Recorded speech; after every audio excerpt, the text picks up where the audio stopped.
하나님의 말씀 나누겠습니다. 사람은 누구나 죽습니다. 우리가 원하든 원하지 않든 사람은 다 죽습니다. 사람이 죽을 때 마지막 남기는 말을 유언이라고 그럽니다. 여러 사람들의 유명한 유언들이 있죠. 이순신 장군 같은 사람 유명합니다. 내 죽음을 적에게 알리지 말라, 이렇게 유언을 남겼습니다. 마지막 순간까지 외적을 물리치한 그 충언이 느껴지는 말이라 아니할 수 없습니다. 어떤 사람은 평생 어떤 것을 마음에 두고 살아갑니다. 그게 평생 한이 되죠. 그래서 그것을 마음에 품고 있다가 죽을 때 그것을 유언으로 남깁니다.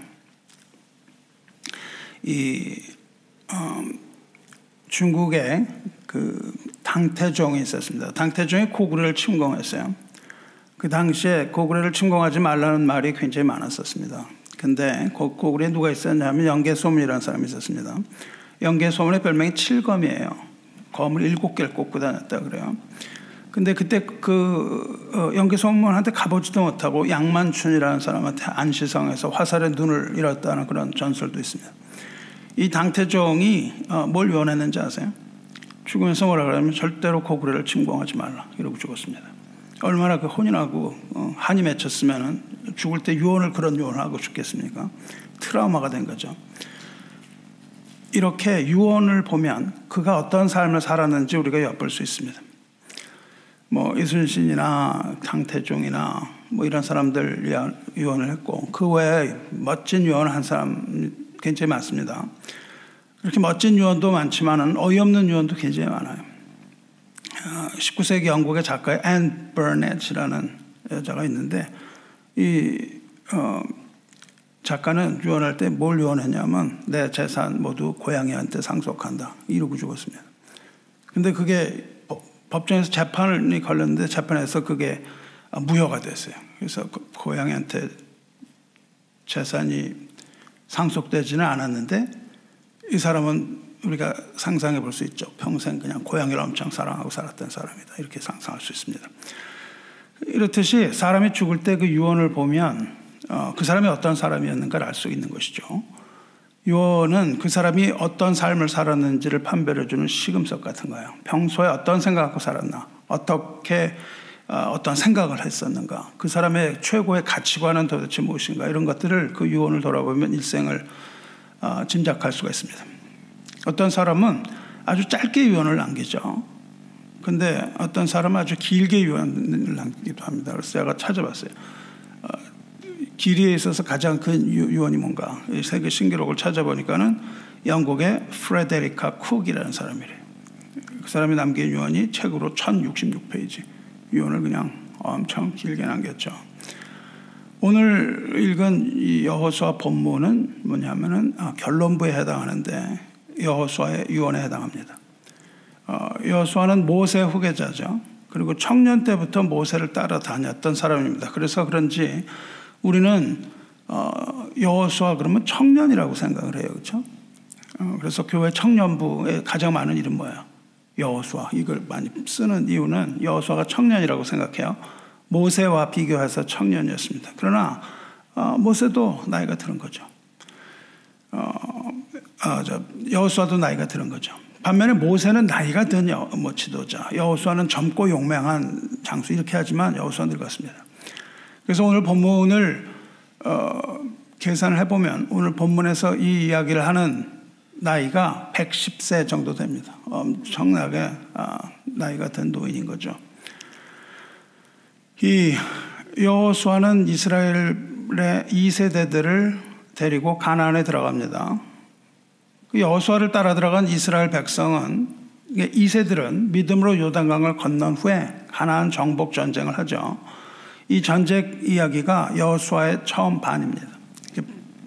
전쟁이 반이고 나머지 반 정도는 그 정복한 가나안 땅을 분할하는 내용이에요. 그리고 분할이 끝난 후에 평화가 옵니다. 여기 오늘 본문에서는 그걸 안식이라고 표현해요. 전쟁을 멈추고 평화가 오고 땅을 분할한 후에, 그리고 세월이 꽤 지난 후 이야기가 23장이에요. 그리고 23장, 24장으로 여호수아가 끝납니다. 이렇게 평화가 왔는데 가나안 정복이 완전히 완결된 것은 아니에요. 분할 이후에 가나안 전쟁은 그 이후에도 한참 더 걸려요. 왜 그렇게 더 걸렸을까요? 왜 그렇게 더 걸렸냐 하면, 오래 걸렸냐 하면 하나님께서 전에 모세에게 그렇게 약속하셨기 때문입니다. 그것이 오래 걸릴 것이라고 약속을 하셨어요. 하나님께서 모세에게 말씀하시기를 출애굽기 23장에서 내가 번성하여 그 땅을 기업으로 얻을 때까지 내가 그들을 내 앞에서 조금씩 쫓아내리라, 이렇게 말씀하십니다. 그래서 처음 영토 확보는 상당히 빨리 일어났다고 볼 수 있지만 비교적, 그러나 그 후에 천천히 정복 전쟁이 계속됩니다. 하나님께서 적들을 천천히 쫓아내리라고 말씀하신 대로 지금은 평화가 온 것 같지만 아직도 정복 전쟁이 끝나지 않은 상태에서 여호수아가 죽는 거예요. 그래서 이제 이런 상태에서 여호수아는 자기가 더 이상 살아갈 기력이 없을 정도로 노쇠했다는 것을 깨닫습니다.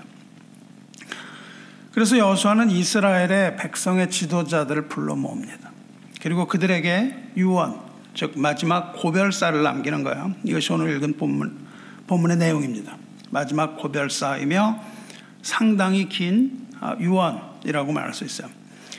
그렇다면 여호수아가 죽기 전에 23장, 24장에 걸쳐서 남긴 유언이 무엇일까요? 우리가 그것의 핵심을 알아야겠죠. 그러면 여호수아가 남긴 유언의 핵심이 무엇이냐면 그것이 11절에 나와 있습니다. 그러므로 스스로 조심하여 너희의 하나님 여호와를 사랑하라. 이것이 유언입니다. 유언 중에 가장 멋진 유언 중에 하나죠. 여호수아가 뭘 남겼겠어요? 무슨 전략을 남겼겠어요? 앞으로 너희가 어떻게 해서 어떻게 이 땅을 다 정복해 들어가라, 이런 거 하나도 하지 않고 여호수아가 하는 말의 결론은 그러므로 조심하라, 그겁니다. 조심하여 너희 하나님 여호와를 사랑하라. 사랑하는 성도 여러분, 노쇠한 여호수아가 남긴 건 바로 이겁니다. 너희는 스스로 조심하여 너희 하나님 여호와를 사랑하라. 하나님을 사랑하라는 것이 여호수아의 유언입니다. 그래서 여러분은 그렇다면 여러분은 어떤 유언을 준비하시겠습니까?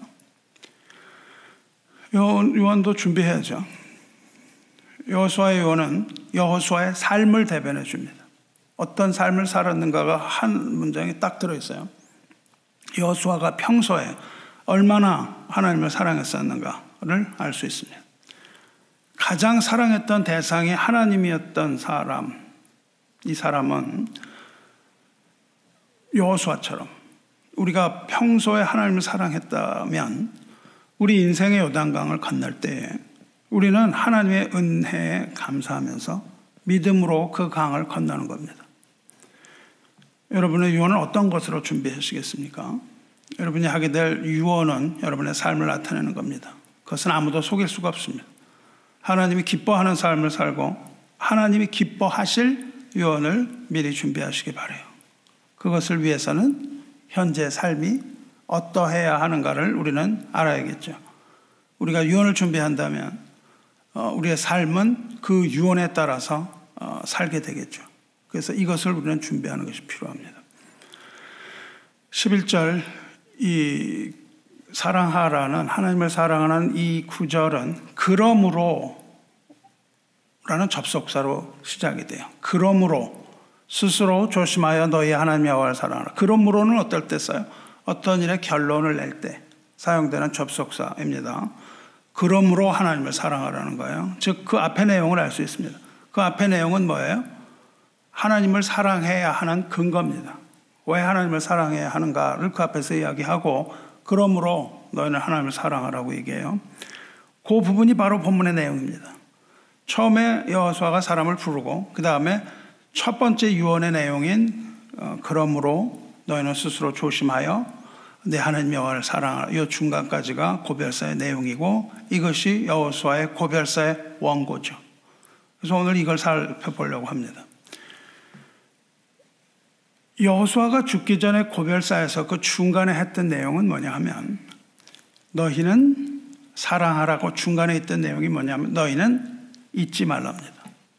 너희는 잊지 말고 기억하라는 거예요. 무엇을 기억하라고 했나요, 성도 여러분? 하나님께서는 우리에게 망각이라는 선물을 주셨어요. 만일 우리에게 망각이 없다면, 우리는 만약에 우리가 일어났던 일을 죄다 기억하고 있다면 우리는 살 수가 없습니다. 우리 잊어버리기 때문에 사는 거예요. 우리가 옛날에 있었던 슬픈 세월이나 아픈 세월이나 과거에 있던 어떤 일들, 또 우리 마음속에 품고 있던 어떤 한, 이런 것들을 우리가 늘 생생하게 되살릴 수 있다면 그것은 아주 매우 고통스러운 일이죠. 그 괴로웠던 시절에 계속 생각해야 되니까요. 그래서 우리는 잊어야 될 것은 잊어버려야 합니다. 그렇게 잊어야 할 것은 잊어야 하지만 천년 만년 절대 잊어서는 안 되는 것도 있는 거예요. 오늘 여호수아가 백성의 대표를 물러놓고 잊지 말고 반드시 기억해라 하라고 유언을 하고 있는데, 그렇다면 여호수아는 도대체 무엇을 기억하라 그렇게 얘기했냐 이거예요. 기억해야 되는 아주 중요한 것이 뭐냐 이 말입니다. 기억하라고 얘기한다는 것은 자꾸 잊어버리기 쉬운 일이라는 거죠. 자꾸 잊어버리기 쉬우니까 그걸 기억하라고 강조해서 얘기하지 않겠습니까? 3절을 보십시오. 너희 하나님 여호와께서 너를 위하여 이 모든 나라에 행하신 일을 너희가 다 보았거니와, 경험했다는 겁니다. 너희 하나님 여호와 그는 너희를 위하여 싸우시니시라. 여호수아가 잊지 말라고 하는 것은 하나님의 은혜입니다. 여호수아는 하나님의 은혜를 잊지 말라고 신신당부해요. 지금까지 어떻게 하나님께서 너희들을 위하여 싸우셨고, 가나안 족속과의 전투에서 하나님께서 어떻게 승리를 얻게 하셨는가, 이것들을 기억하라 그러는 거예요. 어떻게 그들이 가나안을 정복할 수 있었는가, 이 모든 것을 다 경험하였으므로 그 경험하였던 것들을 잊지 말고 기억하라, 이렇게 당부해요. 이스라엘 백성이 가나안을 정복하고 승리를 얻을 수 있었던 것은 그들의 공로가 아니고 전적으로 그것은 하나님의 은혜였다는 것을 잊지 말라 이 말입니다. 그것을 절대 잊지 말아라 이거예요. 여호수아는 가나안 전쟁 앞에서 진두지휘한 지휘관입니다. 이 모든 상황을 다 가까이에서 목도했어요. 그거를 그렇게 지휘했던 여호수아가 깨달은 건 뭐냐면, 하나님께서 가나안 땅에 먼저 들어가셨다는 거예요. 백성에 앞서서 하나님께서 들어가셨다는 겁니다. 왜냐하면 요단강을 건넌 것은, 먼저 건넌 것은 백성이 아니라 하나님이에요. 하나님의 언약궤가 요단강을 먼저 들어가는 상징성을 보여줍니다. 그리고 모세에게 하나님께서 이미 그렇게 약속을 하셨어요. 신명기 1장에 그들을 무서워하지 말라, 두려워하지 말라, 너희보다 먼저 가시는 너희의 하나님 여호와께서 애굽에서 너희를 위하여 너희 목전에서 모든 일을 행하신 것 같이 이제 또 너희를 위하여 싸우실 것이며, 이렇게 약속을 해요. 하나님 먼저 가겠다고 약속을 하십니다.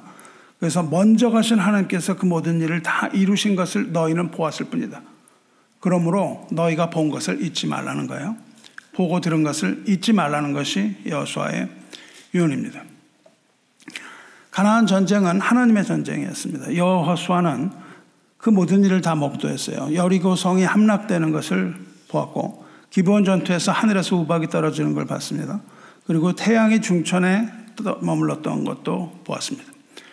그래서 4절에 말합니다. 보라, 내가 요단에서부터 해 지는 쪽 대해까지의 남아있는 나라들과 이미 멸한 모든 나라를 내가 너를 위하여 제비 뽑아 너희 지파에게 기업이 되게 하느니라. 정복을 한 후에는 땅을 분배하게 하셨다는 거예요. 요단강의 서쪽부터 지중해까지입니다. 이미 점령한 땅을 분배하게 하신 것도 하나님이었던 것을 잊지 말라, 이렇게 당부해요. 그것이 바로 하나님의 은혜라는 것을 얘기합니다. 그런데 하나님의 은혜는 너무나 잊기가 쉬운 거예요. 하나님의 은혜처럼 잊기 쉬운 게 없습니다.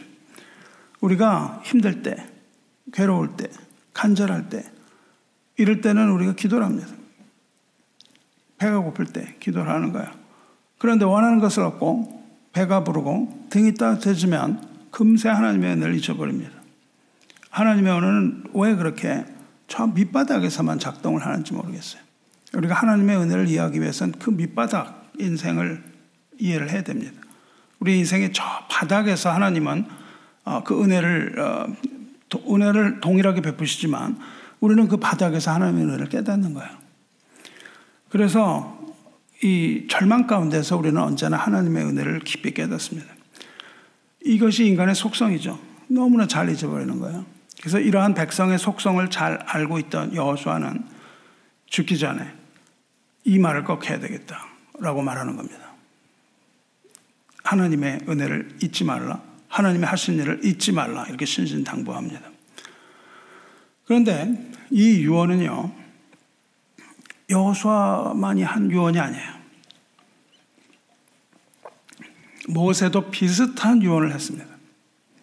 그 유명한 신명기 6장 4절. 이스라엘아 들으라. O hear Israel, Shema Israel. 이 유명한 신명기 6장 4절에서 그 말씀, 그 유언을 한다고요. 주님께서 이 구절은 주님께서 사랑의 계명을 우리에게 주실 때 인용하신 말씀입니다. 그래서 우리는 신구약 성경의 핵심 구절로 이것을 뽑습니다. 그 신명기 6장 4절 말씀. 이스라엘아 들으라. 우리 하나님 여호와는 오직 유일한 여호와시니 너는 마음을 다하고 뜻을 다하고 힘을 다하여 네 하나님 여호와를 사랑하라.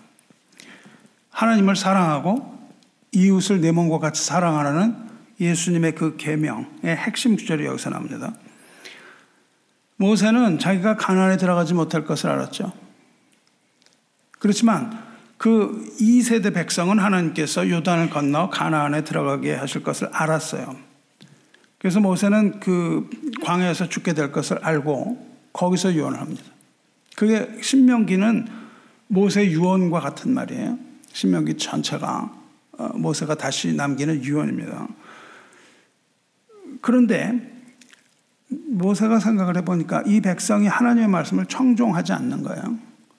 그리고 가나안에 들어가긴 들어갈 텐데 하나님의 은혜를 잊어버릴 거라는 것을 알았습니다. 그래서 노심초사예요. 그래서 그 가나안을 바라보면서 요단을 건너 가나안을 바라보면서 피를 토하는 심정으로 모세는 마지막으로 유언적 설교를 하는 거예요. 그게 신명기입니다. 이 유언의 내용이 뭐예요? 이 설교의 내용이 뭡니까? 여호수아의 고백 설교와 동일합니다. 하나님을 사랑하라는 거예요. 그리고 하나님의 말씀을 마음에 새기라고 당부합니다. 마음에 그것을 새기래요. 그리고 마음에 새긴 이 말씀, 하나님을 사랑하는 이 말씀을 자녀들에게 부지런히 가르치라.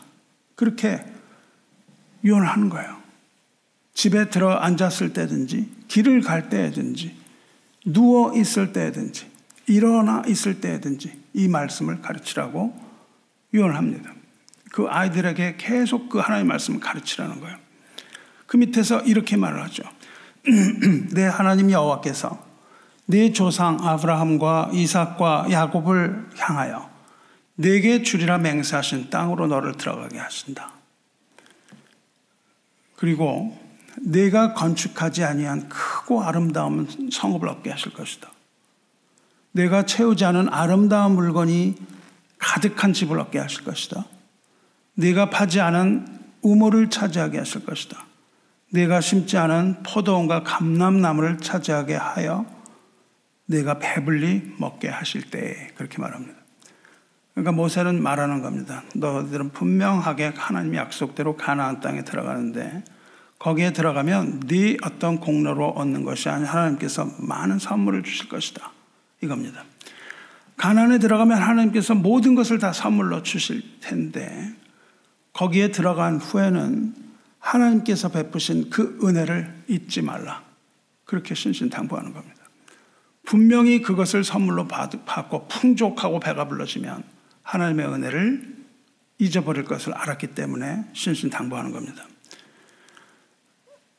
역시 모세가 말한 대로 백성이 가나안 땅에 들어간 후에 아름다운 성읍을 얻습니다. 그러나 그것은 그들의 노력으로 된 것이 아니었어요. 하나님께서 이스라엘 집을 아름다운 곳으로 채우셨습니다. 그들이 파지도 않았는데 우물물이 나왔고요. 심지도 않은 포도나무가 많이 있어서 포도나무 배불리 먹을 수 있습니다. 그때 그렇게 배불리 먹고 등이 따뜻해질 때에 너는 조심하여 너를 애굽 땅 종되었던 집에서 인도하여 내신 여호와를 잊지 말고 내 하나님 여호와를 경외하며 그를 섬기며 그의 이름을 맹세할 것이라. 이렇게 유언합니다. 무엇을 잊지 말라고 하죠, 모세가?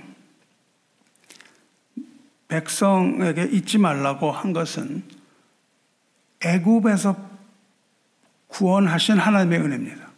애굽에서 빼어나신 하나님의 은혜를 잊지 말라는 거예요. 성도 여러분, 우리는요, 우리가 망각의 백성이라는 거 잊지 말아야 돼요. 자꾸 잊어버려요. 저와 여러분은 하나님의 은혜를 헌신짝처럼 던져버리는 망각의 백성이 아닙니까? 우리는 망각의 백성이에요. 그런데 하나님은 기억의 하나님입니다. 출애굽기를 살펴보면 기억이라는 단어가 무수하게 나와요. 하나님이 그들을 기억하셨더라. 이제 이스라엘 자손의 신음소리를 내가 듣고 나의 언약을 기억하노라. 하나님이 그들의 고통소리를 들으시고 하나님이 아브라함과 이삭과 야곱에게 세우신 그의 언약을 기억하사. 하나님은 계속 기억을 한다고 말씀하세요. 하나님이 기억하시는 것은 뭐냐 하면, 하나님이 기억하시는 것은 다름 아닌 하나님께서 백성과 맺으신 약속, 하나님의 언약입니다. 하나님이 약속하신 것을 끊임없이 기억하신다는 거예요. 하나님은 한 번 맺으신 약속을 절대로 잊지 않으시는 하나님이라는 겁니다. 그래서 출애굽기의 주제는요, 기억하시는 하나님과 잊어버리는 백성이에요. 하나님의 모든 걸 다 잊어버립니다. 기억하시는 하나님과 목이 곧은 백성이에요. 기억하시는 하나님과 돌아가지 않는 자식입니다. 이게 출애굽기와 구약의 모든 스토리입니다. 또 엄청난 유언을 한 사람이 있습니다. 누구냐면 창세기의 요셉이에요. 요셉은 이렇게 유언합니다. 나는 죽을 것이나 하나님이 반드시 당신들을 돌보시리니 당신들을 이 땅에서 인도하여 내사 아브라함과 이삭과 야곱에게 맹세하신 땅에 이르게 하시리라. 그렇게 말해요. 여기서 돌보신다는 말은 뭐냐면 visit, 방문한다는 뜻입니다. 하나님이 반드시 너희를 찾아오신다 그 말입니다. 요셉, 나는 비록 지금 애굽에서 죽을 것이지만 하나님께서 반드시 너희들을 찾아오실 것이다. 이 이야기를 하고 죽습니다. 하나님께서 그들을 잊지 않고 찾아오셔서 애굽의 고통에서 구원하실 것, 이것을 믿는 유언을 한다고요. 그리고 430년 후에 하나님께서 정말로 찾아오시죠. 그래서 구원하실 뿐만 아니라 그 조상들과 약속하신 그 땅, 가나안 땅에 이르게 하실 것이라는 것을 믿고 유언을 하는 거예요. 동일한 유언을 합니다. 요셉과 모세와 이 여호수아의 유언의 내용이 거의 동일해요. 그래서 하나님께서 너희들을 찾아오실 것이므로 너희들은 내 해골을, 나의 유골을 가지고 가서 그 약속의 땅에 매장해 달라. 이렇게 유언을 합니다. 요셉의 유언의 내용은 뭐예요? 내가 가나안에 묻히고 싶다 그겁니다. 그러니까 이 사람은 평생을 가나안에 묻히는 것을 꿈꾸면서 살아왔다고요. 그리고 유언도 평소에 가치를 가지고 있던 가치관, 가나안 땅에 들어가는, 나의 영혼이 가나안 땅에 들어가는 그것을 평생 그리면서 살아갔기 때문에 유언을 그렇게 하는 거죠. 그래서 하나님은 이 요셉의 믿음을 따라서 마침내 애굽을 찾아오십니다. 그래서 우리가 출애굽하는 백성들을 보면요, 하나님의 언약궤가 앞에 가고요, 거기 뭐가 따라가냐면은 요셉의 해골이 앞장서는 겁니다. 그러니까는 이스라엘 백성을 인도하였던 것은 하나님의 언약궤지만 그것 바로 뒤따라서 인도했던 건 뭐냐면 요셉의 해골이에요. 요셉의 믿음이 이스라엘 백성을 인도하여 냅니다. 성도 여러분, 기억한다는 게 어떤 뜻이냐면요, 히브리어에 기억한다는 건요, 어떤 거를 골똘히 생각한다는 거예요. 뭐에 대해서 깊이 생각을 하는 겁니다. 그래야 기억이 되겠죠. 그렇죠? 우리가 뭘 이렇게 깊이 생각을 해야 기억이 되지 않겠어요? 그래서 잊지 않고 깊이 생각을 하다가 어떤 장소를 깊이 생각을 하다가 거기에 찾아가 보는 거예요. 어떤 사람을 깊이 생각해 보다가 그 사람을 찾아가는 겁니다. 어떤 약속을 깊이 생각해 보고 그 약속을 지키는 것, 이것을 기억한다고 말합니다. 하나님께서는 하나님의 언약을 잊지 않으셨고 마침내 애국 방문하셨습니다. 하나님이 방문하시면 우리 인생의 모든 문제가 해결되는 거예요. 우리가 살아가는데 하나님께서 기억하시면 모든 문제가 해결되는 겁니다. 그래서 하나님은 내가 기억하사 이렇게 말씀을 하시는 겁니다. 우리의 모든 문제를 하나님이 기억하시고 우리를 찾아오시는 거예요. 그 요셉의 믿음입니다. 하나님은 그 백성과 맺은 언약, 왜 우리를 찾아오십니까? 왜 찾아오시냐면, 왜 찾아오세요? 하나님은 그 맺은 언약을 기억하시기 때문에 반드시 그의 자녀를 방문하시는 거예요. 돌보시는 겁니다. 하나님은 기억하시는 하나님입니다. 언약을 기억하시는 하나님의 이름을 송축합니다. 반대로 백성은 망각의 백성이에요. 그래서 모세는 하나님을 잊지 말라, 기억하라, 신신당부하는 거예요. 너는 조심하여 너를 애굽 땅 종되었던 집에서 인도해내신 여호와를 잊지 말고. 사랑하는 성도 여러분, 여러분 혹시 예수 그리스도의 피로 구원받고 생명을 얻었습니까? 출애굽한 백성의 성령과 물로서 거듭난 하나님의 자녀입니까? 그렇다면 우리는 그 은혜를 잊지 말아야 되는 거예요. 출애굽의 은혜를 잊지 말아야 됩니다. 구원의 은혜를 잊지 말아야 돼요. 하나님께서 백성과 맺은 언약을 지키시는데 그 언약의 핵심이 뭐예요? 구원의 핵심은 그리스도입니다. 그래서 우리는 그 언약 백성이 잊지 말아야 하는 건 뭐예요? 우리가 삶 가운데 언뜻 어떤 일을 당할 때마다 하나님의 백성이 잊지 말아야 되는 한 가지가 있어요. 모든 거 다 잊어버려도 잊지 말아야 되는 한 가지는 그리스도의 십자가를 기억해야 되는 겁니다. 그리스도의 십자가와 그리스도께서 우리를 위하여 십자가에서 흘리신 피, 이것을 잊어서는 안 되는 겁니다. 이것을 잊어버리는 건 배은망덕한 일입니다. 세상을 사랑하셔서 독생자를 주시고 십자가에 못 박으심으로 모든 죄를 용서하신 하나님의 은혜와 사랑, 이것은 절대 잊지 말아야 하는 성도의 증거예요. 이것을 잊으면 성도라고 말할 수가 없습니다. 이것을 절대 잊어버려서는 안 되는 거예요. 조심해야 되는 겁니다. 그래서 우리가 이 삶 가운데 조심해야 돼요. 조심해서 우리를 구원하신 하나님 아버지와 그 아들 예수 그리스도의 은혜를 잊지 마시기 바라요. 모세는 이 사실을 잊지 말라고 당부하는데 뭘 잊지 말라고 했습니까? 애굽에서 백성을 끌어내신 사실을 잊지 마라. 그게 모세의 유언이었어요. 여호수아도 비슷한데 조금 다르죠. 여호수아도 하나님이 하신 일을 잊지 말라고 유언을 했습니다. 모세는 애굽에서 나왔던 것을 잊지 말라고 했고요. 여호수아는 뭡니까? 가나안으로 들어가게 하신 것을 잊지 말라. 이렇게 얘기를 해요. 조금 다르죠. 약간 다릅니다. 여호수아가 잊지 말라고 당부한 것은 애굽에서 나오게 하신 게 아니라 가나안으로 들어가게 하신 일입니다. 가나안 전쟁에서 승리하게 하신 사실, 그리고 땅을 나누어 주신 사실을 기억하라 이겁니다. 그 두 가지를 기억하라 그랬어요. 승리하게 하신 것, 땅을 나누어 기업으로 나누어 갖게 된 것, 이것을 기억하라. 이것은 뭘 기억하라는 겁니까? 둘 사이에 달라요. 하나는 애굽에서 나온 걸 기억하라, 하나는 들어간 걸 기억하라 그랬는데 공통 분모가 있습니다. 무엇을 기억하는 거죠? 그것은 무엇을 기억하냐면 하나님의 약속을 기억하라는 거예요. 하나님의 약속을 지키셨다는 것을 기억하는 겁니다.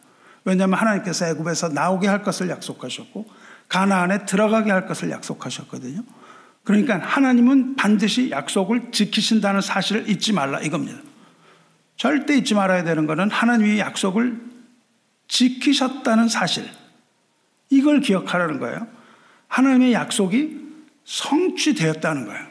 하나님의 약속이 성취되었으므로 그것을 기억하고 감사하라. 이것이 두 사람의 공통점입니다. 동일한 얘기를 하고 있습니다. 하나님이 그들에게 베푸신 1세대나 2세대나 그들에게 베푸신 구원의 역사가 엄청난 거예요. 우리들에게 베푸신 구원의 역사도 엄청난 겁니다. 여러분, 하나님이 하신 일을 우리가 망각하는 것은 결국 지금껏 우리에게 베푸신 하나님의 은혜를 전적으로 부인하는 것이고, 그것은 대단히 악한 일입니다. 하나님의 말씀을 잊어버리는 것, 이것은 아주 악한 일이에요. 그래서 그 하나님과의 관계를 계속 노래하던 시인, 이 시인이 시편 기자가 뭐라고 노래를 합니까? 내 영혼아, 내 영혼아, 여호와를 성축하며 그 모든 은택을 잊지 말지어다, 이렇게 말해요. 스스로 말하는 겁니다. 스스로에게 소리치는 거예요. 과거가 없는 사람은 없어요. 과거에 하나님이 인도하심과 보호하심이 없었다고 하는 자는 자기의 존재를 부인하는 자입니다. 존재의 이유와 목적조차도 상실한 자입니다. 그리고 광야 같은 이 세상을 그저 떠도는 방랑자 같은 신세인 거예요. 성도 여러분, 하나님이 저 여러분에게 하신 일을 기억해 보시기 바라요. 삶의 고비고비를 돌아봐야 됩니다. 우리가 삶을 돌아볼 때 마치 외주를 타는 광대와 같은 인생이 아닙니까? 언제 떨어질지 몰라요. 언제 우리가 떨어질지 몰랐는데 그 위태로운 인생을 모두가 살아왔습니다. 그런데 그럼에도 불구하고 저 여러분 지금 이렇게 여전히 살아있습니다. 여전히 살아서 하나님의 말씀을 계속 듣고 있어요. 이렇게 말씀을 듣는 것이 은혜입니다. 그리고 여전히 우리가 살아서 하나님께 찬송을 드리고 있잖아요. 우리가 그렇게 됐던 게 다 운이 좋아서 그랬나요? 다행히 뭐 나쁜 일이 있다가 구름이 끼는 날이 있다가 해가 비치는 날이 있어서 그랬나요? 아니라는 겁니다. 인생의 고비마다 은혜를 베푸시는 살아계신 하나님의 손이 우리를 붙드시기 때문에 그런 겁니다. 이스라엘 백성이 하나님의 하신 일을 망각할 때마다 그들은 타락했습니다. 망각과 비례하는 건 타락이에요. 하나님을 잊어버리는 자는 소망이 없습니다. 그렇게 타락했고 하나님의 은혜를 잊어버렸을 때마다 그들은 수많은 고통 속에 살아야만 했습니다. 그게 성경이 우리에게 이야기해 주는 거예요.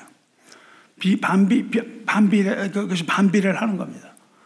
은혜와 타락이 반대로 가거든요. 그것을 잊어버리면 타락할 수밖에 없어요.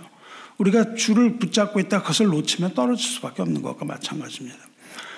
이것을 우리가 잊지 말아야 돼요. 성경 말씀을 잊지 말고 믿음의 눈으로 이것을 보시기 바라요. 그래서 하나님께서 하신 일을 늘 되돌아봐야 돼요. 언제나. 왜냐하면 잊어버리기 쉽기 때문에. 그렇게 되면 하나님이 우리에게 하신 일들을 하나하나 세어가면서 감사할 수 있게 될 겁니다. 안 잊어버리는 거예요. 여호수아, 백성을 향한 여호수아의 당부는 계속됩니다. 5절 보시면 너희의 하나님 여호와 그가 너희 앞에서 그들을 쫓아내사 너희 목전에서 그들을 떠나게 하시리니 너희의 하나님 여호와께서 너희에게 말씀하신 대로 너희의 하나님 여호와께서 너희에게 말씀하신 대로 너희가 그 땅을 차지할 것이라. 아직 차지하지 못했다고 얘기했잖아요. 하나님께서 그것을 차지할 것이라고 약속하셨어요. 그리고 하나님께서 말씀하신 대로 그 땅을 차지하게 되었습니다. 그렇게 하나님께서 하신 일을 잊지 말라고 당부한 후에 뭐라고 그러냐면 하나님이 하신 일을 잊지 말라. 그리고 장차 하나님께서 하실 일을 기억하라. 이렇게 얘기를 하는 거예요. 하신 일을 기억하고 하실 일을 기억하라는 겁니다. 앞에 건 과거고 뒤에 건 미래예요. 가나안 정복가 아직 안 끝났어요. 하지만 하나님께서 약속하신 그 땅을 모두 주실 것이니 그 약속을 기억하라 이겁니다. 다시 말하면 하나님의 약속하신 것을 기억하고 그 일이 이루어질 것을 믿어라 그 뜻입니다. 성도 여러분, 수많은 하나님의 약속이 이미 이루어졌어요. 하나님의 많은 약속은요 어떤 형태로 주어졌죠? 성경에서 예언의 형태로 주어졌습니다. 예언의 형태로 주어졌어요. 성경의 예언은 다른 말로는 하나님의 약속이라고 부르는 거예요. 언약이라고도 부릅니다. 예언은 하나님의 예언은 100% 성취되는 거예요. 100% 성취됩니다. 왜 예언이 100% 성취될까요? 왜냐하면 그것이 하나님의 약속이기 때문이에요. 우리가 앞으로 어떤 일이 일어날 거야. 이건 예언이 아닙니다. 그게 아니라 앞으로 어떤 일이 일어나게 할 것이답니다. 그렇게 해야만 이것이 예언이에요. 반드시 일어날 일이에요. 절대 일어나지 않는 일은 없습니다. 그러니까 예언이라는 것은 어떤 일이 일어날까 안 일어날까 확률의 문제가 아닌 거예요. 예언은 하나님께서 약속하시고 하나님께서 이루시는 일입니다. 이것을 언약이라고 그런다고요. 성경을 뭐라고 그러는가? 신약, 구약 그렇게 하잖아요. 옛 언약, 새 언약. 이게 성경이거든요. 그러니까 성경의 모든 것은 다 이루어질 줄로 믿으시기 바랍니다. 성경은요, 반드시 이루어질 하나님의 약속이에요. 언약의 책입니다. 하나님의 약속은 반드시 이루어질 것이므로 우리에게는 절대적인 소망이 있는 거예요. 뭐 될 것도 같고 안 될 것도 같고 그러면 뭐 무슨 소망이에요 그게. 운이 좋으면 되고 운이 나쁘면 안 되는 거잖아요. 이루어질 수도 있고 이루어지지 않을 수도 있다면 우리는 그것을 확률이라 그래요. 그리고 그냥 기대라 그래요. 기대한다. 이걸 소망이라고 부르지 않습니다. 성경이 말하는 소망은요, 반드시 이루어질 것이에요. 반드시 이루어질 하나님의 약속입니다. 그걸 소망이라고 불러요. 이것을 믿는 자에게 복이 있습니다. 할렐루야. 과거에 하나님이 하신 일은 이루어진 약속이에요. 즉 성취된 하나님의 예언입니다. 성취된 하나님의 약속이에요. 역사적으로 우리는 이 많은 것들을 봐요. 혹은 여러분의 인생에서 이미 이루어진 것들, 이것들이 뭐냐면 이루어진 약속입니다. 그 약속 기억하시기 바라요. 그러나 하나님의 약속은 끝나지 않았다는 겁니다. 왜? 우리에게 아직도 미래가 남아있기 때문에. 우리가 하나님의 나라에 갈 날이 남아있기 때문입니다. 그리고 우리가 하나님의 나라에 들어가서 영원히 사는 영생이 남아있으니까 남아있는 약속이 얼마나 많은 거예요. 그렇죠? 어마어마한 것들이 남아있다는 겁니다. 그러므로 우리가 힘써서 또 기억해야 되는 것은 아직 이루어지지 않은 약속, 성취될 하나님의 약속의 말씀들이에요. 여기에 집중해야 되는 겁니다. 여호수아가 말합니다. 너희의 하나님 여호와께서 너희에게 말씀하신 대로, 그것대로 될 거라는 거예요. 반드시 이루어진다는 겁니다. 너희가 그 땅을 차지하리라. 말씀하신 대로, 이것을 문자적으로 말씀하신 대로는 뭐냐면 약속하신 대로입니다. 하나님께서 약속하신 대로, 하나님께서 말씀하신 대로, 하나님은 신실하신 분이기 때문에 말씀하신 대로, 약속하신 대로 모든 것이 합력하여 선을 이룰 것이다. 이 말씀입니다. 하나님께서 말씀하신 대로 모든 일이 다 이루어질 것을 믿으시기 바라요. 자, 그럼 이제 우리 입장에서 이걸 생각해 봐야 됩니다.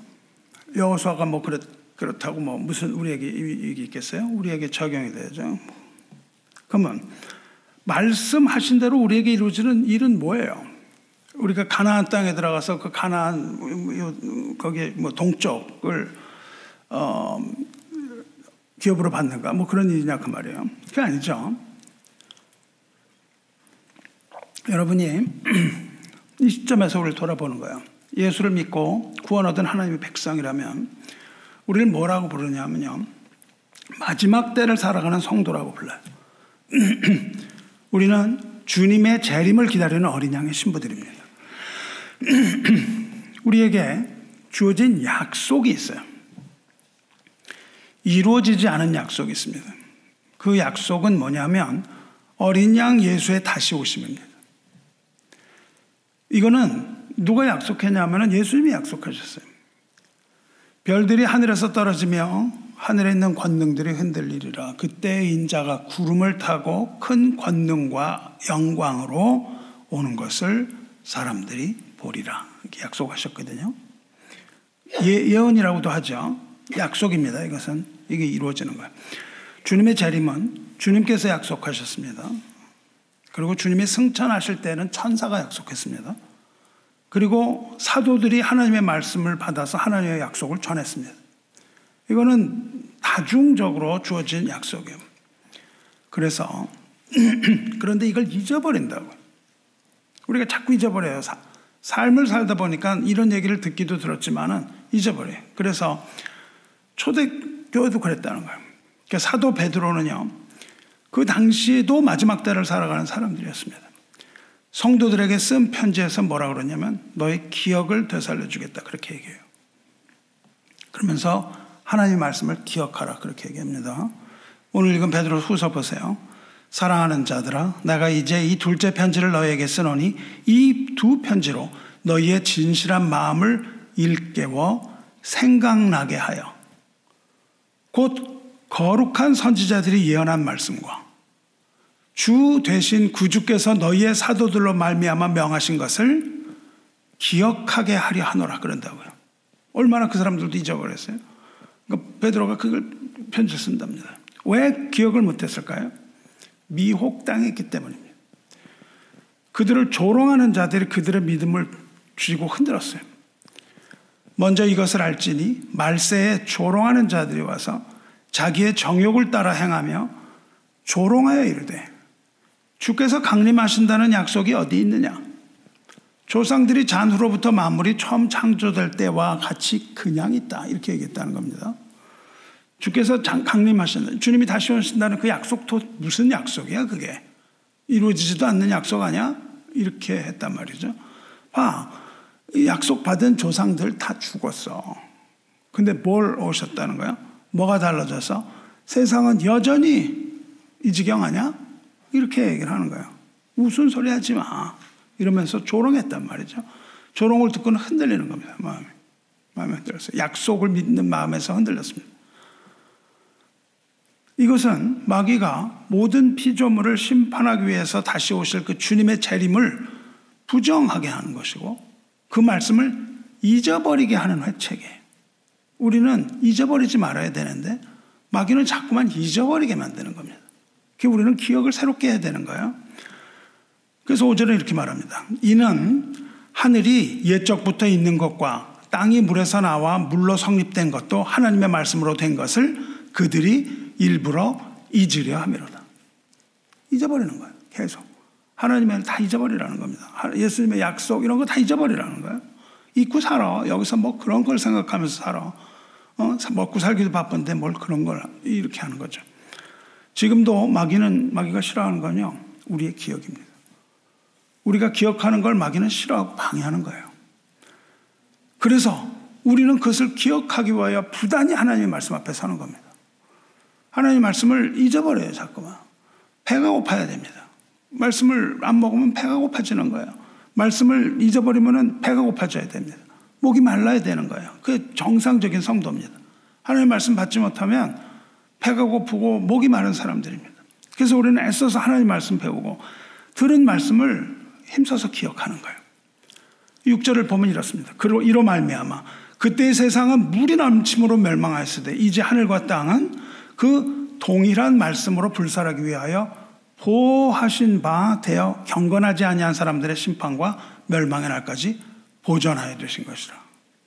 하나님께서 말씀으로 세상을 창조하셨는데 동일한 말씀으로 세상 심판하신다는 겁니다. 노아의 시대에는 물로 심판을 받았는데 두 번째 심판은 불심판이 될 겁니다. 하나님께서 세상을 아직도 보존하시는 거예요. 하나님이 보존하시지 않으면 세상은 하루아침에 무너집니다.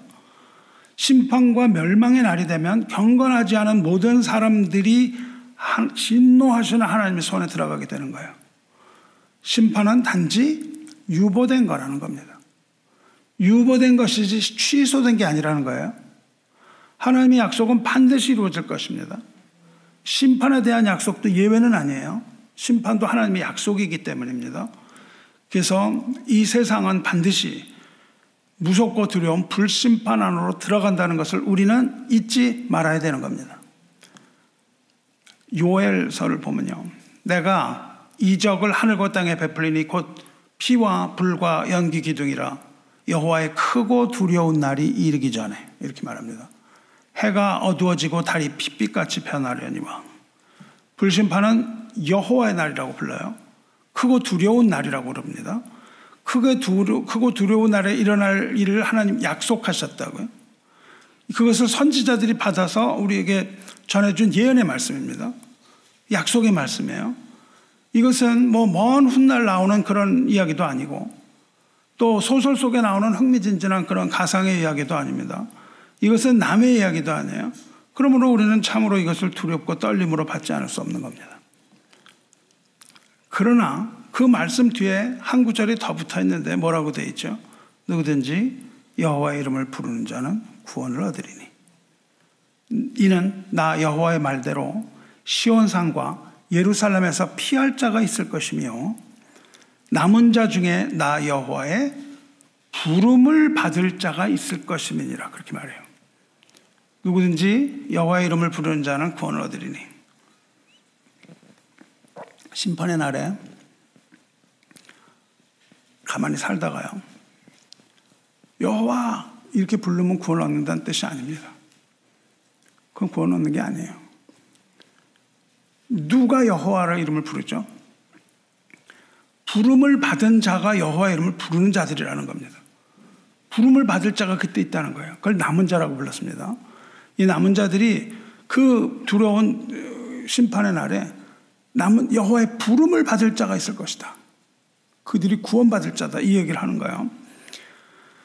여호와의 두려운 날은 심판의 날이기도 하지만 부름을 받은 자는 구원을 얻을 것이다.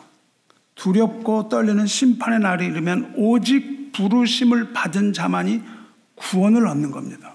여러분, 이 비밀을 아셔야 돼요. 부름을 받은 자는 심판의 날에 주의 이름을 부릅니다. 왜 그들이 하나님의 이름을 부를까요? 왜 이 남은 자들, 부르심을 받은 자들은 왜 하나님을 부를까요?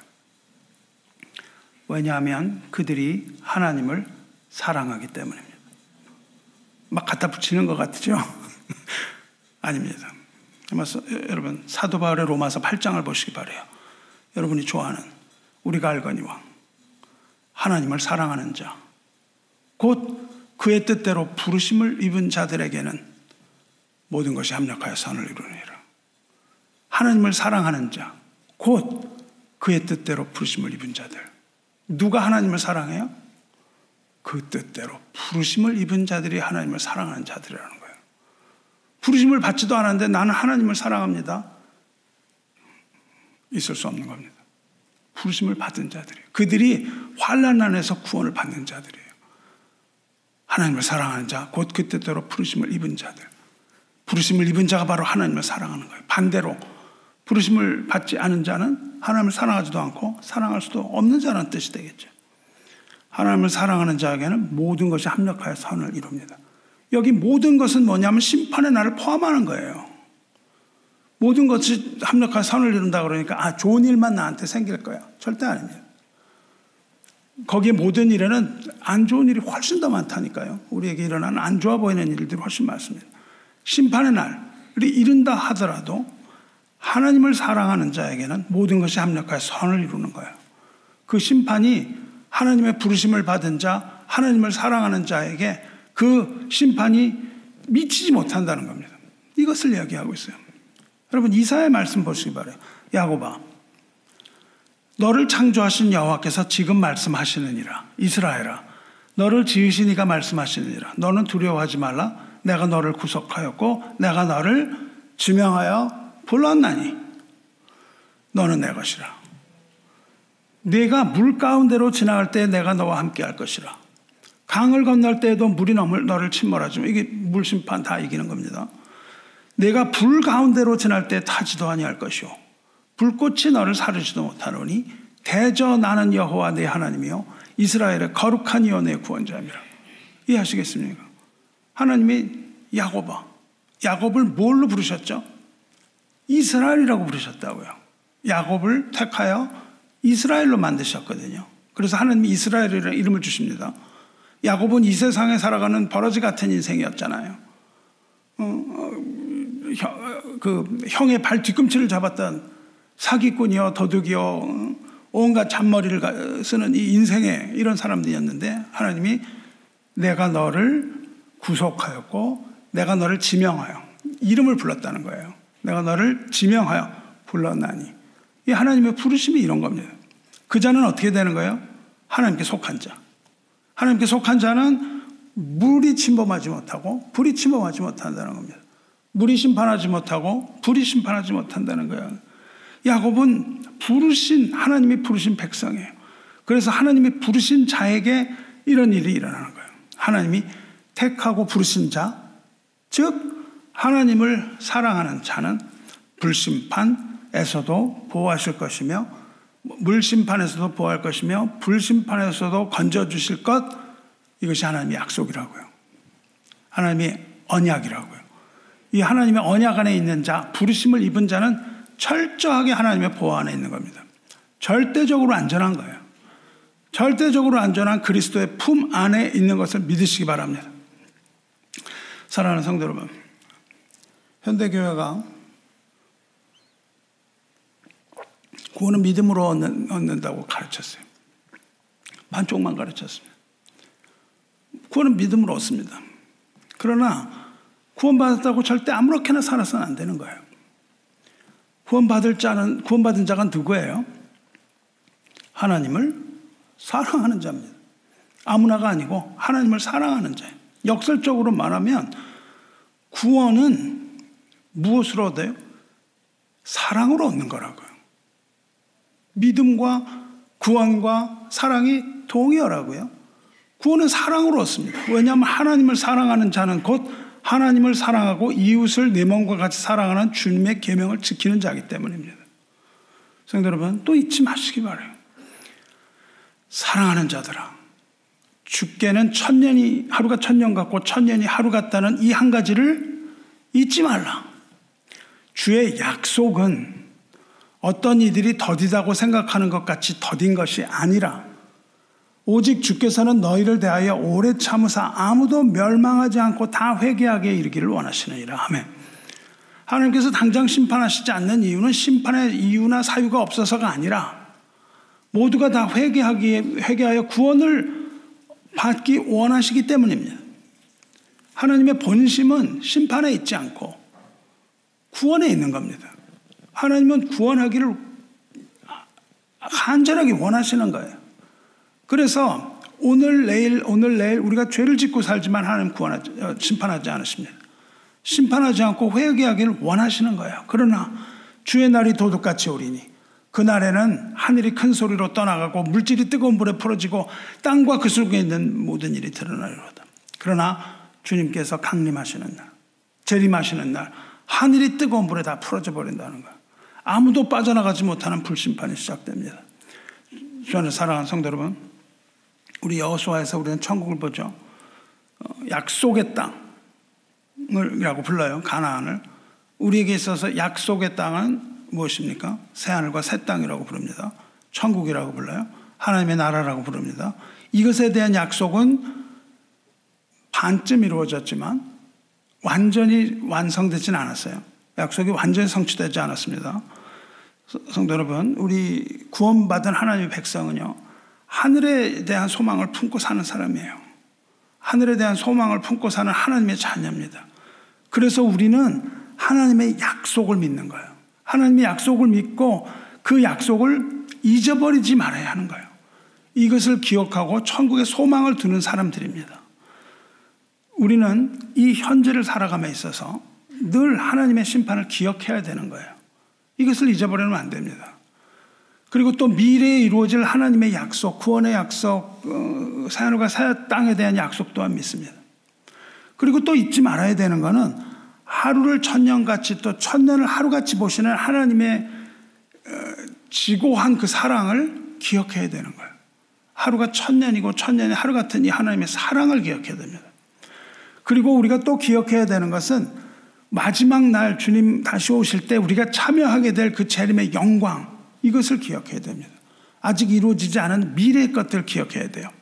이 모든 것이 다 하나님이 이루실 약속의 말씀이에요. 세상은 알지도 못하는 이 복음의 비밀입니다.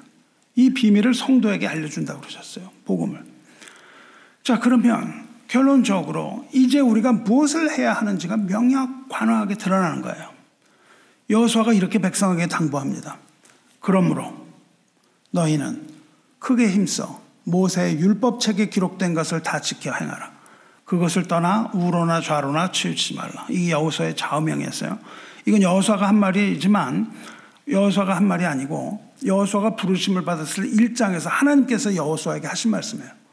너는 좌로나 우로 치우치지 말고 말라. 그리고 모든 그 율법을 다 행하라. 이것은 여호수아가 받은 말씀이에요. 좌로나 우로나 치우치지 말고 하나님의 계명을 지키는 것. 이것 하나로 여호수아는 평생 살아왔습니다. 그리고 백성을 가나안으로 인도할 수 있었어요.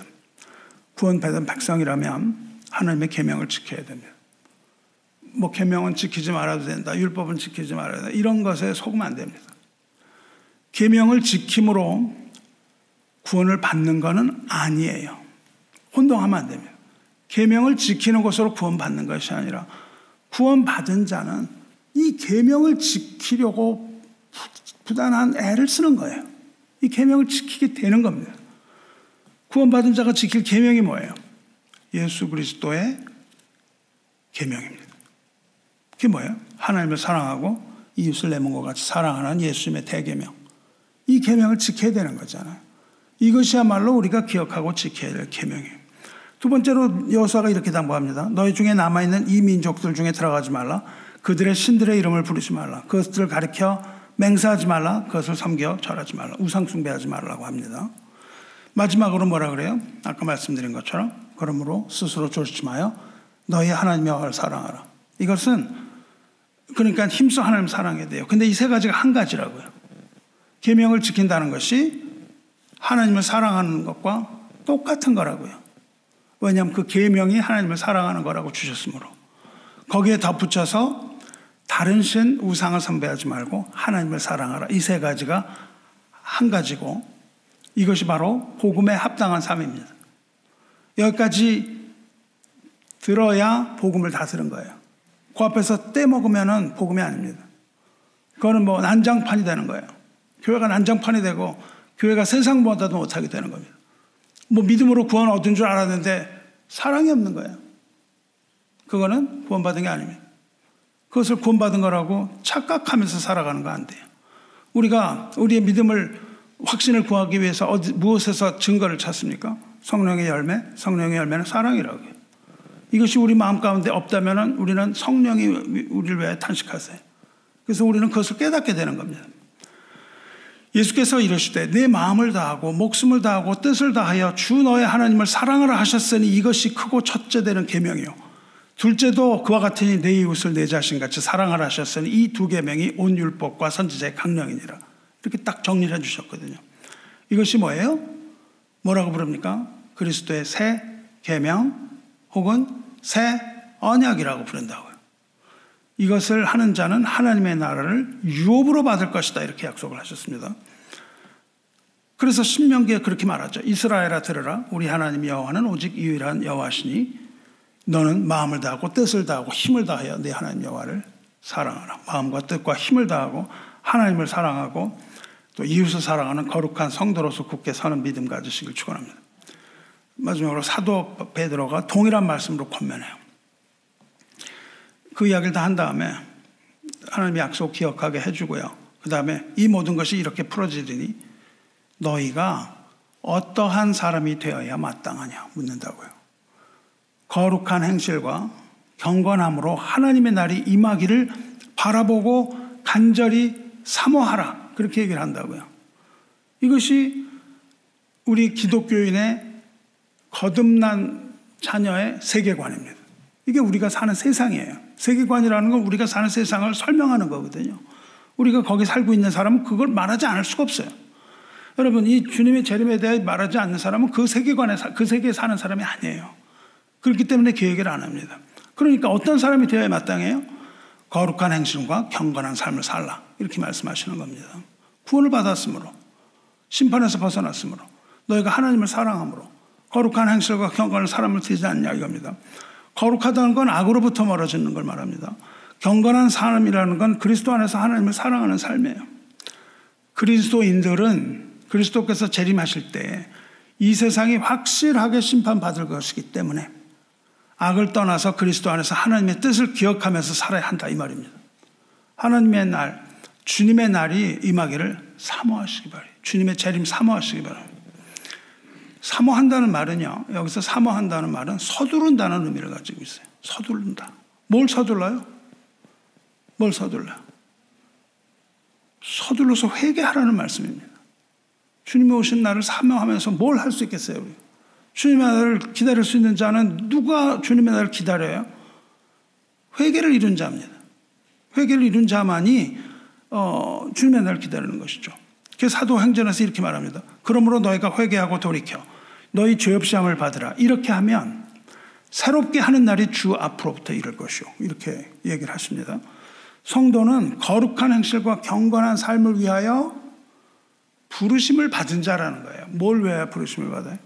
백성으로서의 삶, 하나님의 자녀로서의 삶을 위하여 하나님께서 부르심을 받은 자들이에요. 그러므로 주님의 재림을 늘 기억해야 되고 주님에 대한 소망을 잠시라도 내려놓지 않으면 안 됩니다. 왜냐하면 그날에 하늘이 불에 타서 풀어지고 물질이 뜨거운 불에 녹아지려니와 우리는 그의 약속대로 의가 있는 곳 새하늘과 새 땅을 바라보도다. 그렇게 얘기하거든요.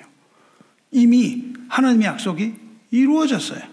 그 약속대로 우리는 이미 새하늘과 새 땅, 천국을 바라보고 사는 거예요. 주의 날에 세상은 불로 심판받는 것이지만 우리는 그 약속대로 의가 있는 곳 새하늘과 새 땅을 바라보는 것을 믿으시기 바랍니다. 주님은 새하늘과 새 땅을 약속하셨다고요. 이 약속은 누구에게 주는 약속이에요? 아무에게나 주는 약속이 아닙니다. 아무에게나 주는 약속이 아니에요. 이 약속은 거룩하고 경건한 자들, 하나님의 부르심을 받은 자들, 하나님을 사랑하는 자들에게 주어진 거예요.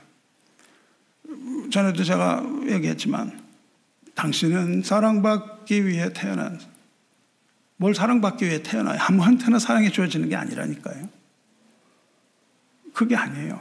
하나님은 당신 있는 모습 그대로 사랑하십니다. 이런 거짓말이 어디 있어요? 그렇지 않습니다. 하나님은 회개하고 돌아오는 자에게 구원을 주시는 거예요. 뭘 아무에게나 그냥 와갖고 당신은 사랑합니다 이렇게 남발하면 안 됩니다. 하나님은 회개한 자에게 긍휼을 베푸셔서 구원을 이루어 주시는 분이지, 우리는 자 이제 나는 사랑하시니까 아무렇게나 나는 살아도 된다, 이것은 다 거짓말입니다.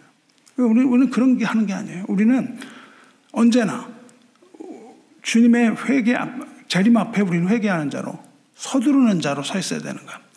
새하늘과 새 땅, 여기가 바로 여호수아를 통해서 우리에게 보여주신 영적인 가나안이에요.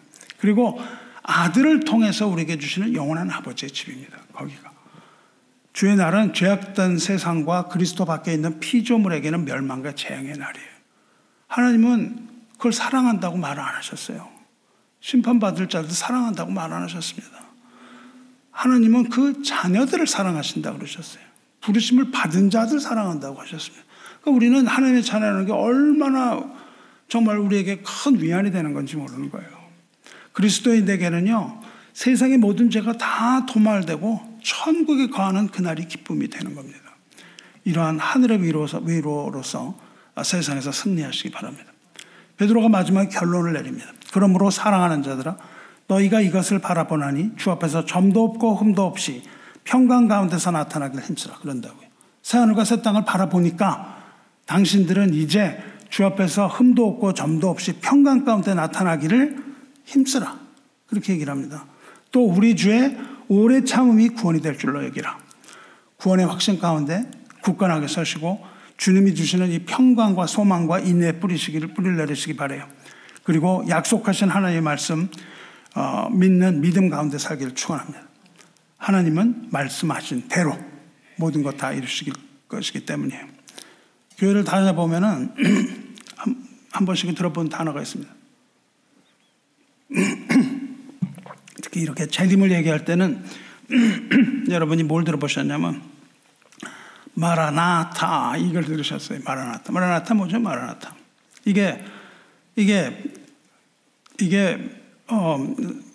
워낙은 아람어입니다. 아람어예요. 아람어인데 헬라어로 음역을 한 거예요. 무슨 뜻이죠? 주여 오시옵소서. 주여 오시옵소서. 어디 나올까요? 성경에 어디 나와요? 그죠? 어디 나오나요? 성경에 딱 한 번 나옵니다.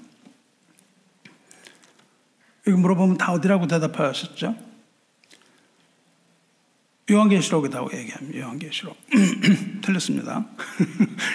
요한계시록에 나오죠. 요한계시록 22장 맨 마지막 22장 22절 21절이 마지막 절인데 그 앞절에 아멘 주 예수여 오시옵소서 이렇게 돼 있거든요.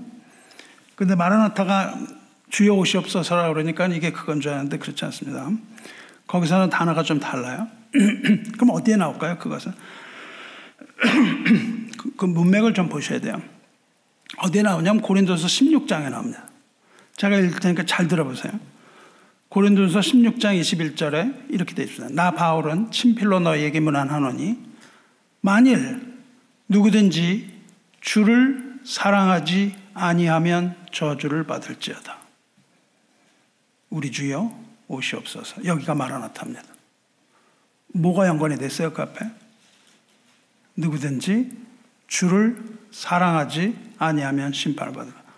저주는 뭐예요? 심판을 뜻합니다. 주를 사랑하지 않는 자는 심판을 받을 것이다. 주를 사랑하는 자는 부르심을 받은 자이며 하나님을 사랑하는 자입니다. 주여 오시옵소서. 마라나타.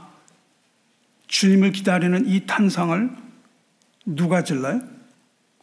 하나님을 사랑하는 자. 주의 이름을 부르는 자는 구원을 얻으리라 하는 그 사람들이 그걸 부르고 있는 거예요. 주님의 이름. 이 주님을 기다리라는 탄성은 하나님을 사랑하는 계명과 함께 주어지는 거예요. 힘을 다하고 뜻을 다하고 목숨을 다하여 하나님 사랑하시기 바랍니다. 바울이 이렇게 당부하잖아요. 주님을 사랑. 이거를 더 컨텍스트를 그 문맥을 보면은 그 앞에 뭐라 그러냐면요. 14절에 뭐라고 나면 마치기 전에 뭐라고 그러냐면 너희 모든 일을 사랑으로 행하라. 그리고 누구든지 주를 사랑하지 않는 자는 저주를 받을지어다. 마라나타. 그렇게 끝나는 겁니다. 형제 사랑과 하나님 사랑은 하나라는 거예요. 이게 하나라는 겁니다. 이렇게 한 다음에 이 말을 마치고 바울은 이제 축도로 편지를 마칩니다. 평강과 사랑 기원해요. 만일 누구든지 주를 사랑하지 아니하면 저주를 받을지어다. 우리 주여 오시옵소서. 주 예수 그리스도의 은혜가 너희와 함께하고 나의 사랑이 그리스도 예수 안에서 너희 무리와 함께할지어다. 이렇게 축도하고 마치는 겁니다. 이와 같이 주님을 사랑하는 자, 그 뜻대로 부르심을 받은 자에게 주어지는 이런 복이 저와 여러분의 머리 위에 임하시기를 주님의 이름으로 축원합니다. 말씀 마치겠습니다. 죽음 앞에서 유언은 그 사람이 어떤 사람인가를 구별해주는 시금석이에요.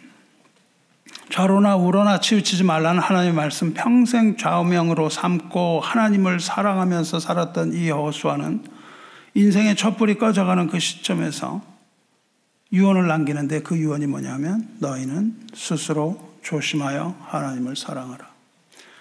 하나님을 사랑하는 사람, 하나님을 사랑했던 사람, 그리고 또 앞으로도 여전히 평생 영생 동안에 하나님을 사랑할 사람은 인생의 요단을 건널 때에 무엇을 고백하냐 하면 이 모든 것이 하나님의 은혜였다고 고백을 하는 겁니다. 우리가 마지막 침대에서 유언을 남길 때 모든 것이 하나님의 은혜였다. 이러한 유언을 여러분 준비하시기 바랍니다. 믿음의 사람은 하나님의 은혜에 감사하면서 믿음으로 그 강을 담대하게 건너갑니다. 이런 믿음으로 복음에 합당한 삶을 사시길 축원합니다. 여호와께서 말씀하신 대로 모든 약속을 다 이루실 것입니다. 할렐루야. 기도하겠습니다. 은혜와 사랑이 충만하신 하나님 아버지, 신실하신 주님의 이름을 찬양합니다. 하나님은 사람이 아니시니 거짓말하지 아니하시고 인생이 아니시니 후회도 없으신 하나님이심을 믿습니다. 어찌 그 말씀하신 바를 행하지 않으실 것이며 하신 그 말씀을 실행하지 않으시겠나이까?